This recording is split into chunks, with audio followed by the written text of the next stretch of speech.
So my name is Pete Troupos. I'm the starting strength coach, or a starting strength coach here in Orlando. I also have the privilege of being on the seminar staff, and I may or may not run the Instagram account sometimes when Ripeto's sick of running it. So we felt as a group, as a coaches group, that being that a lot of us are kind of stuck at home, that we'd start to put out some series of live videos to go over different aspects of training. The next one after this is going to be on Saturday with Rory Alter, and she's going to be going over programming without a barbell and kind of what you can do to continue to maintain things if you're on your LP. We have some discussions coming up around programming. We have discussions coming up around coaching big groups. So we hope this is going to be a regular video series. We'll do them anywhere from 1 to 3 times a week, and covering different topics that hopefully you find useful. So we're going to kick it off with the squat today. We're going to talk about the low bar back squat, specifically the way that we teach it out of the book, the way that we teach it in the seminars, the way that we teach it at all the camps, and the way that our coaches teach it, right? We'll probably go for about 60-ish minutes. I'm going to try to save some time for questions and answers at the end. So please hold all your questions to the end, and I'll try to get to all of them.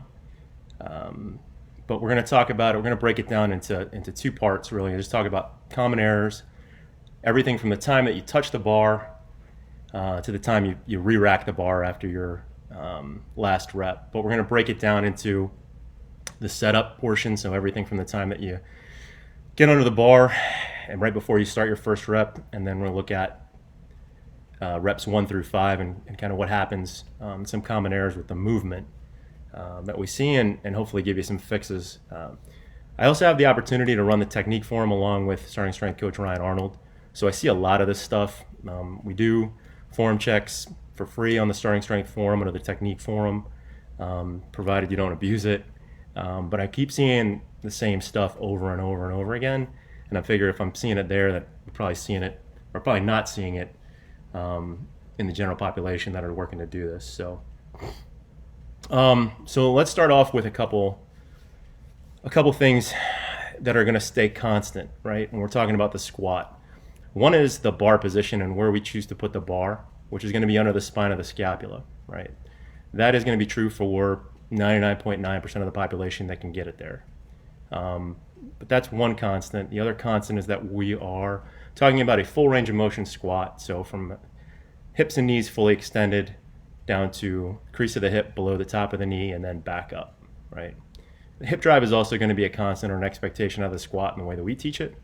But those 2 things are constant. And the reason I say that is because everything else is going to be a little bit different depending on how the lifter is built. Long femur, short torso, long torso, short femur, and everything in between is going to look and present a little bit differently. But those 2 things, the bar placement and the depth, should be constant regardless of your anthropometry. And everything that we do, and most everything that we do when we're looking at correcting the squat, is to keep the combined center of mass, right, between the barbell and the lifter, so the lifter barbell system over your center of balance as you go all the way through that full range of motion squat. So most of what we're looking to fix is because there's some deviation from that center of mass, center of balance relationship. So let's start. I mean, the easiest thing to talk about real quick that I see people still continue to get wrong is the rack height. So your rack height needs to be about mid-sternum when you're doing a low bar squat, so you have enough clearance to stand the bar up and get it out of the hooks. If you have to shrug the bar up out of the hooks or tippy-toe the bar up out of the hooks, it's too high. And the reason that I've seen people shrug it up, the problem is we go to all this trouble to get the bar in the right place under the spine of the scapula, and then you're shrugging up and you're moving the scapula and moving the bar, and you may or may not get back into that correct position when you step back and take your stance. It seems like everyone would know that by now, but I'm still seeing that from time to time. So I just wanted to mention that and get that out of the way. So let's talk about bar placement and grip. One of the things that we take a thumbless grip because that little externally rotated position tends to put pressure forward to push the bar into the back. So we're taking a thumbless grip, and like we said, the bar is going to be underneath the spine of the scapula. Well, one of the common mistakes I see people make, especially starting out, and I have some videos to show you guys, but the problem that we'll see is that people tend to take too narrow of a grip when they start. And then the problem with that is once you've set your grip and go to get under the bar, if it's too narrow, you might not be able to get the bar low enough to where it's under the spine of the scapula. You may think it's low enough, but the issue is that if your grip is too close, it's going to continue to keep the bar. The forearm's going to keep and the heel of the hand are going to keep the bar a little higher than we'd want it. So the tip here is take a wider grip when you're first starting out than you think you need to, and then get the bar in the right place, and then walk your hands in closer to your shoulders once you're sure it's in the right place. So we can see one example of that here. I have permission to show all these. The grip starts at too close, and then the bar ends up being too high on his back. And the problem that creates down the chain is that once he starts to squat and we want to lean over, and we'll talk about back angle here shortly, is that if he leans over in the way that he's supposed to, that bar is going to start rolling up his back because there's nothing to stop it there. It's on top of the spine of the scapula. It's just trap meat and cervical spine. And your body just does not seem to like that at all, so it won't let you lean over when it feels the bars rolling forward. And then it creates new problems down the chain where the back angle starts to become more horizontal, and it just ends up being a bit of a mess, right? So it seems like we'd have that under control, but in some cases, folks are still taking too wide a grip. So the tip there is just take a wider grip than you think you need to start, and then bring it back in once you get it. The other issue with the grip that we're finding is the wrist position. So we're looking for a neutral, right? If this is neutral, to maybe slightly extended grip here. Slightly extended. And there's 3 or 4 videos on our YouTube channel right now that go over the grip. I think we've clarified it 117 times, but we'll go over it again. What we want to absolutely avoid is wrist flexion, because that comes with its own problems. And for those of you that have been doing this long enough and trying to do it on your own, you may have developed some elbow pain, right? Some golfer's elbow or some tennis elbow, some tendonitis, and that's typically because the grip isn't right. And the grip not being right can piss off your elbows and then screw up the rest of your training. So pissed off elbows are absolutely fixable, and that's with addressing the grip and making certain that the bar is secure, which we'll get into momentarily, but that's why I bring up the grip. So if we're going to have any deviation from neutral, slight extensions are going to be okay, flexion is not okay. So let's take a look at another example here where you can see a little bit of flexion. You can see a little bit of flexion in the wrists, and what ends up happening is that when the wrists are flexed like that, the elbows tend to crank up. And when the elbows want to crank up, the thoracic spine will not stay extended. There's a relationship between the cranking up of the elbows and the ability to extend one's thoracic spine in this particular form of squat. So if the elbows want to crank up, then you're not going to be able to keep your upper back tight, and we're looking for a tight upper back, right?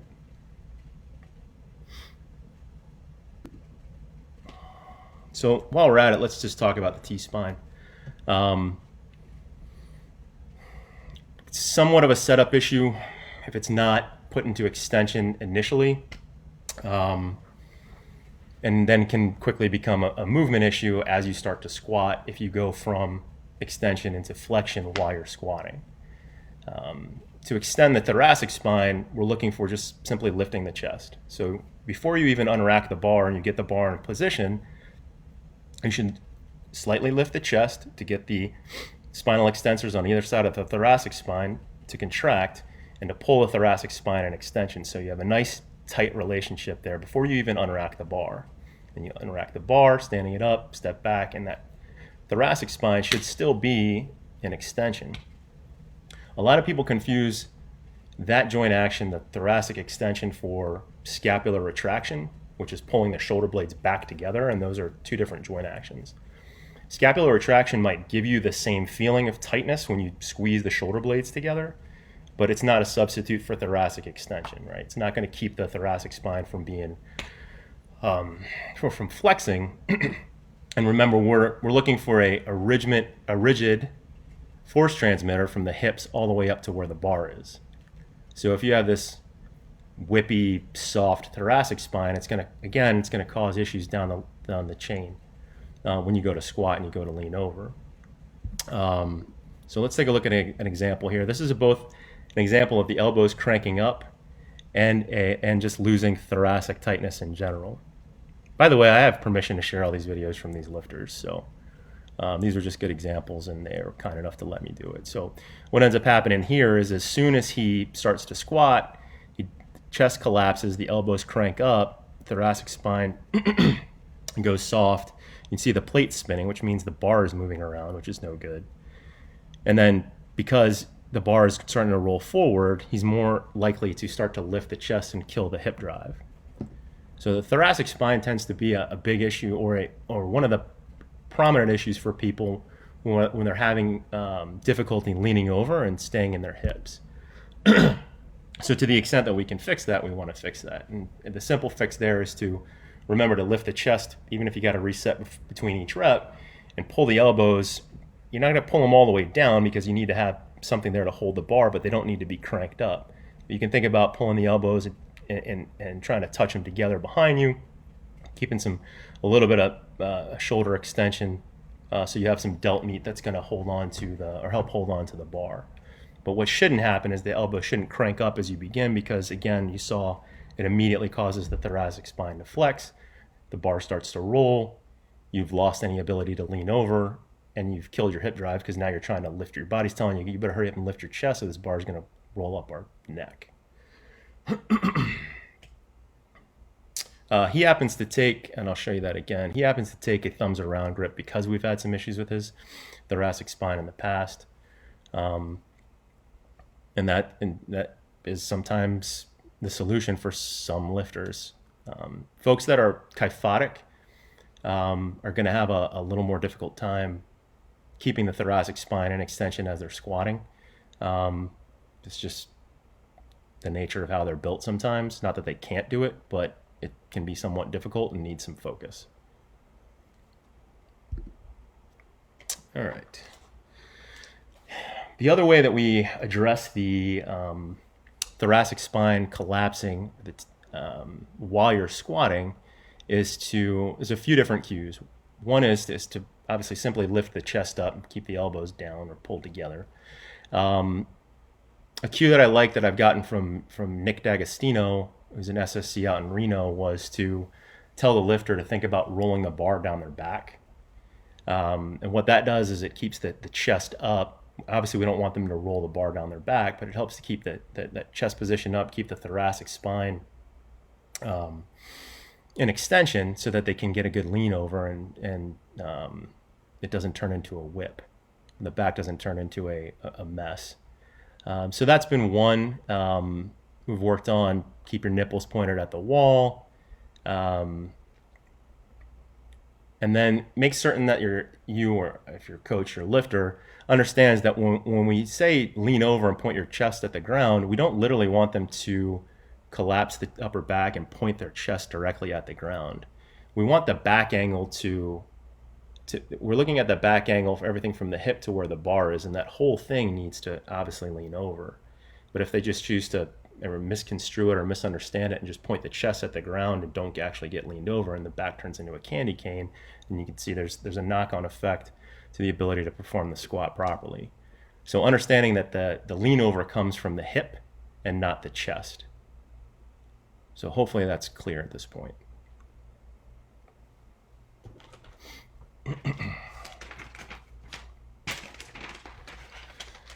Let's see if we can let's take a look at another one here, and you can see the setup issue with the elbows cranked up, the wrists slightly flexed forward, and just a general inability to really get the upper back tight. This particular lifter has taught themselves, though, to mitigate this by getting their weight back towards their heels and would rather have the weight on midfoot. But when you watch, you don't get quite the lean over and the hip drive that we would want. Right? Is that upper back isn't tight, the body's just not going to allow him to lean over. And he's keeping the chest up or leading out of the bottom with his chest. And what we'd like to see is that that hip drive out of the bottom. So this could be fixed with something like simply adjusting the grip, pulling the elbows down, cueing to lift the chest and get the upper back in extension, and then staying midfoot rather than trying to squat on one's heels. The other thing just to note here is the eye gaze, right? So again, something that we've beat to death, and I'm sure there's enough internet arguments about where to look. But we say to look down when we're squatting. We teach everyone to look down for two reasons. One is you're better able to keep your balance when you have a point of reference that is closer to you, right? So 3 to 4 to 5 feet out, something on the ground, give yourself a target to stare at, and off you go. You'll find that you'll be able to keep your balance if you keep your eyes locked on a smaller target, and you won't have to worry about it as much. Whereas if you were to look straight ahead or look up, you're going to have a more difficult time keeping your balance, at least in our experience, right? The other issue with looking forward or looking up is that the chest tends to follow the eyes. And we want to keep the chest down initially out of the bottom. So if the chest follows the eyes and we're looking for the hips to come to lead out of the bottom and bring the rest of the system up, if the chest follows the eyes and you start to lift your chest out of the bottom, you're effectively muting your hip drive, and you're actually going to end up shifting forward a bit towards your toes, right? And again, we're trying to keep everything on midfoot while maintaining that hip drive and vertical bar path. So let's see what else I want to talk about.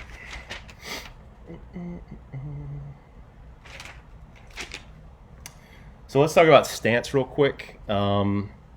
Again, our prescription for the squat stance is heels underneath the shoulders, toes pointed out 30-ish degrees, and that's going again, it's going to differ from person to person, right? So folks that might have a little more fluffiness, right? Big thighs, maybe a bit of fluffiness around the midsection, might have to take a little bit wider stance so that there's clearance for them to be able to get to depth. So that shoulder width apart, 30 degrees out stance recommendation is a heuristic, and then it might differ from person to person. But what we don't want is obviously a stance that's so wide that it causes problems down the chain, or a stance that's so narrow that it also prohibits us from squatting properly. So we can take a look real quick at what too wide a stance looks like. And the way you're going to fix this is just simply record. If you don't have a training partner, simply recording yourself directly from behind and taking a look at your stance relative to your shoulders. And here with the too wide a stance, you can see the knees go forward instead of tracking out over the feet, right? And with the knees going forward and in, so a bit valgus, the adductors can't contribute as much, right? So those big meaty muscles that go from your pelvis down the inside of your leg are meant to help in the bottom of the squat, in the way that we teach it, are meant to help anchor the back angle. And when you end up seeing with too wide a stance, it's now more difficult to get the knees out to track over the toes, to get the requisite, in some cases, the requisite tension in the adductors to help anchor the back angle, and then you start to see a more horizontal back angle. The other issue is that in some cases, if the stance is too wide, it can also prohibit you from getting to depth unless you allow something to relax, right? So in some cases, if the stance is too wide, the adductors hit the end of their extensibility, you're still above parallel, you know you need to get below parallel. So what tends to happen in some cases is that people start to relax their low back to get down there, and that's no fun either. So the proper stance width, it should be one and done in terms of fixing it. You may need to play around with toe angle a little bit. If you have flat feet, you might turn them out a little bit more. If you have some kind of structural issue in the shank or the foot, you are going to want to try to get as close as you can to having the knees track over the toes. But in some cases that just might not be possible just because of the way that you're built. Folks with flat feet, we tend to turn their toes out a little bit more, closer to 40, 45 degrees, and work on getting their knees shoved out as best we can. Squatting with too narrow of a stance tends to cause some fun issues at the front of the hip as stuff gets mashed together. But say shoulder width to give everything some clearance so we can get to depth without an issue. All right, so let's take a look at. Let's see what we got here.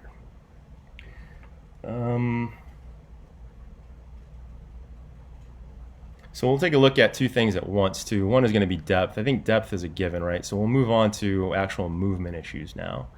We're looking at the main issue that I've seen or continue to see on the forums, and as I've worked with new people or when we're working at the seminars, is people just don't want to lean over as much.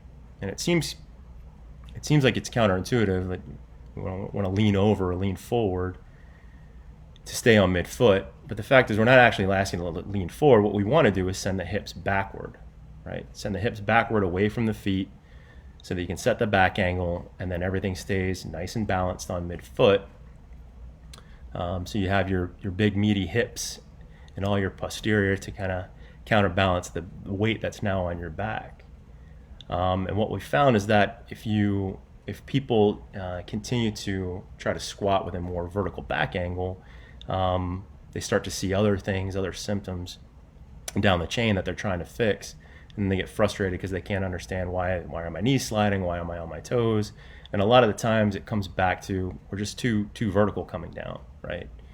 So let's take a look at an example here of this particular lifter. Is just going to come down. He's not going to hit depth either, but he's going to come down with just too vertical of a back angle. And if you watch the hip and knee relationship, what you'll see is that the hips come straight down closer to the feet, and the knees really never get set. And we're looking for the knees to get set about halfway to a third of the way down, on the way down, or halfway to a third of the way in the descent, right? They should stay put, and the hips continue to travel back. You can see here, though, if the hips come straight down and end up closer to the feet because they're connected, because the knees and the hips are connected by the femur, it's just going to end up pushing the knees further forward.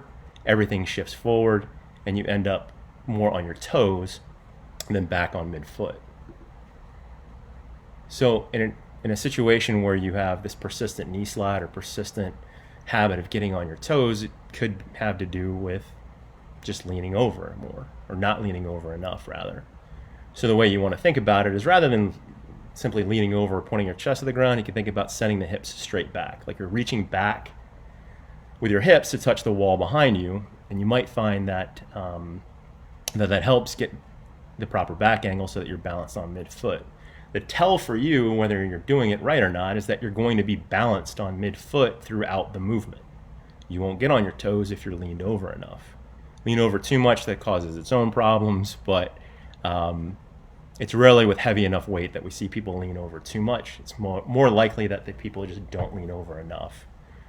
So your goal as you're going through your warm-ups, if this is an issue that you tend to have, is to pay attention to where your balance is on midfoot, right? So you lock your eyes on a target, you give yourself a little change plate to stare at. You get in your correct stance, you set up, take your breath, and then with your earlier warm-ups that you can move a bit slower and pay attention to this, you start to feel for, okay, where's my balance at this point? Am I leaned over enough? Am I sending my hips back far enough? And if you tend to record yourself, you can record yourself from the side and take a look at the bar path.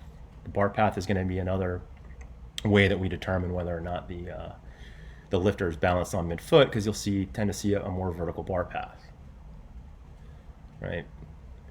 So leaning over enough will fix a lot of things. And if it's something that, if you have persistent knee slide and you've been trying to tubo yourself into the ground, or you've been told you're not staying tight enough, or you're constantly on your toes, it's more likely than not that you are just not setting the right back angle. And that back angle is the one that, for your build, is going to keep your body's center of mass over its center of balance. Okay. The last thing I'm going to go over is hip and knee timing. So hip and knee timing become an issue when somebody is looking to fix knee slide, or they've had a persistent knee slide and they've heard this thing, don't let your knees slide in the bottom, which is correct, but the approach tends to be an overcorrection, where people will now start to hold the knees back at the beginning of the squat, send the hips back, and then allow the knees to break. We'll take a look at that in a second, but the problem that creates is now you have this issue with the weight shifting around on the lifter's foot, so briefly behind midfoot to midfoot to the toes, back to midfoot. If you look at it from the side, sometimes the bar path will look elliptical. And obviously that's not a very efficient way to move a bar. So one of the reasons that you want to correct that is we want a more vertical bar path and to keep you on midfoot so that you can exert all your energy and effort to moving the barbell and not trying to balance yourself under the barbell. So let's take a look at that real quick. So in this particular case, the lifter will send their hips back slightly before they send the knees forward. And the knees really never get set. And the lifters, you can see them shift. If you look at their feet, you can see them shift from heels to midfoot to toes, back. And again, under heavy barbell, we don't want to be in an unbalanced situation. The knees are going to get home regardless. So if you end up holding them back too long, what it's going to look like is it's going to look like your knees are sliding, but what ends up happening is that the knees just end up getting home late. So we want the hips and knees to break together. In some cases, if you have this issue and it's fully ingrained, one way that we approach this might be to think about sending the knees forward first. Ultimately, we'd say hips and knees together first. If that doesn't work, we might draw attention to the knees and say, okay, go knees first. And that sometimes as an overcue or overcorrection will get us what we want, which is the hips and knees going together, right? But those are some of the main issues that we continue to see through the forums. There's plenty of other things we can talk about. In the time to come, we have an infinite amount of content to go over and corrections to make, or things to correct on all of these different lifts. So we'll also go over the deadlift, we'll go over the press, we'll go over the bench press, but everyone probably is good with the bench press. But we'll go over that, and we can go deeper into the squat too and take a look at other things that end up being symptoms and why symptoms of issues further up the chain and why they present the way they do and how to fix those things, right? So it's been about 30 minutes. It's about as all I wanted to do. If you got any questions, now would be a good time to ask.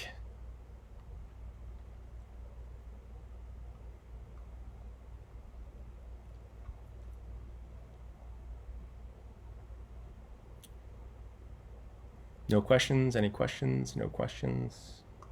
There's about a 30-second delay between the video feed and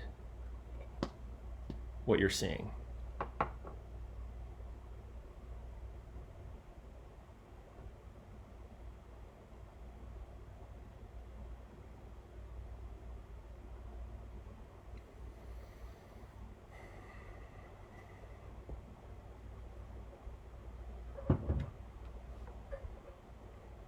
No questions?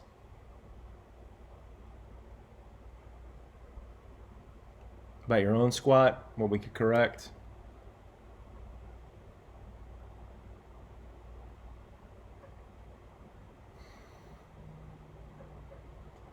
All right, kids, if that's it, then tune in on Saturday. We'll have Rory Alter talking about things to do it from home.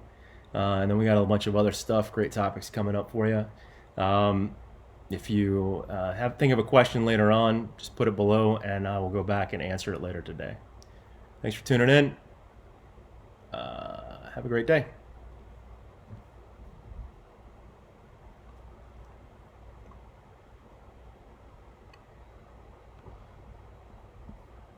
Oh, shit.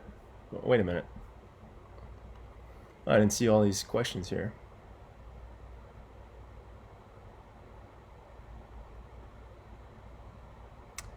Wider hips and bigger.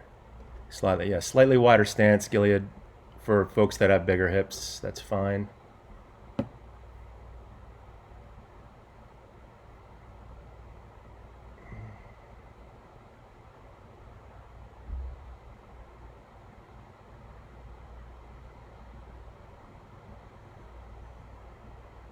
Yeah, Ryan, shoulder pain. Shoulder pain is for especially for older clients with shoulder issues that have persistent flexibility issues. Um, we want the grip on the bar to be, or the grip of the bar to be uncomfortable but not painful, if that makes sense. So you might have to deal with a little bit more wrist extension for the sake of getting the bar in the right place if you're lacking some shoulder flexibility, and then work on the shoulder flexibility over time.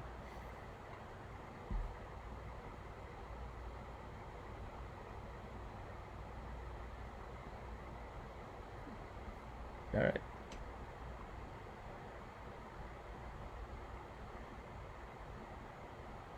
Yeah, Guy, if you have issues with because of knee surgery, then you might want to go to the end range of motion as best you can. Maybe squat to a target.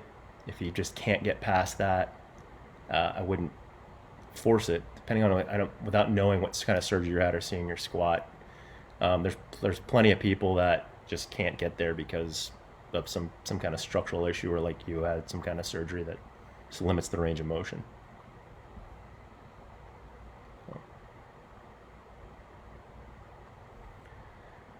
Your forearm length, Douglas, prevents the bar from getting low enough.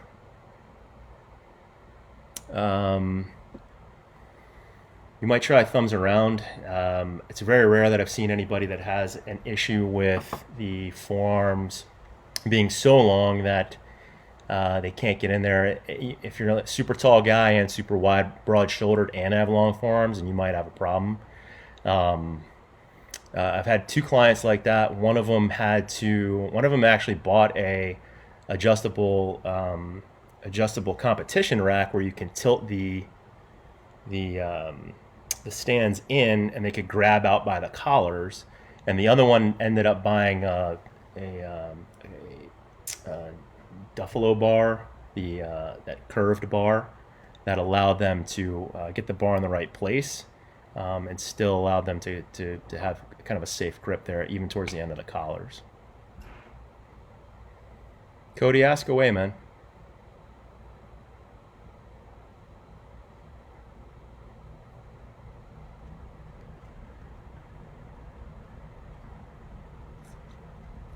Give another few minutes if anyone thinks of any other questions. I didn't really realize that none of these things were popping up here. Jesus.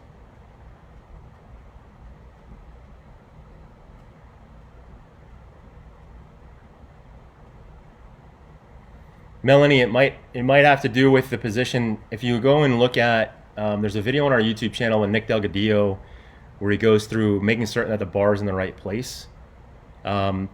Again, take a little bit wider than you think you need to grip, and mash your back against the bar a little bit lower than you think you need to, and then you drag your back up the bar, and you should feel it catch between the rear delts and the spine of the scapula.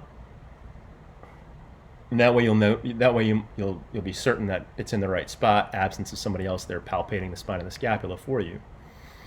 If your chest is collapsing, if your thoracic spine is flexing, then that's another issue, and that's something that's going to take some work in terms of getting set up, making certain that you're lifting the chest, setting the upper back, keeping the elbows pulled down, so that you can keep the bar from rolling around on you. And you can also, if all of that is correct and you're still having issues, without seeing your squat, it's kind of tough to tell.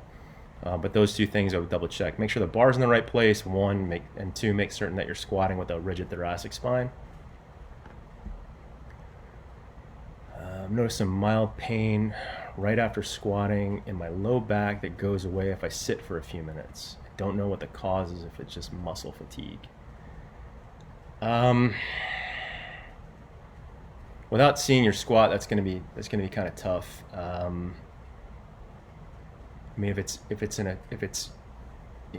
lingering pain after you squat, like a dull muscle soreness, that might be one thing. But if it's a sharp stabby pain, that might be something else, and it's tough to say without seeing what the hell you're doing. Jonathan, sorry. Post a form check up in the forum. We'll take a look.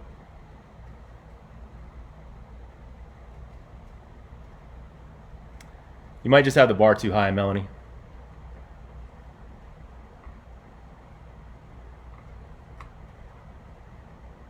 So double check you got your bar placement correct, and then back. You can also throw a form check up. Take a look at it for you.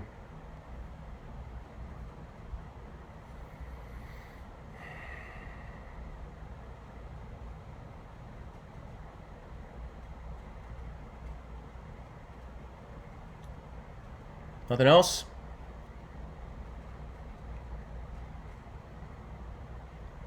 All right, like I said, there's a 30-second delay, so if I miss your question, I'm going to go ahead and log off if there's nothing else. You guys can watch the recording. If you missed this, you can go back and watch the rest of it, at the beginning of it. And yeah, thanks for hanging out. Thanks for supporting us. Thanks for supporting our coaches. If you're looking for remote coaching, you can go over to startingstrengthonlinecoaching.com. If you're lucky enough to have a home gym right now and your training isn't interrupted, like a lot of us, then great. And you're looking for a coach, you can't go wrong with any of the folks on there. So look for more information to come, and you guys take care. Thanks.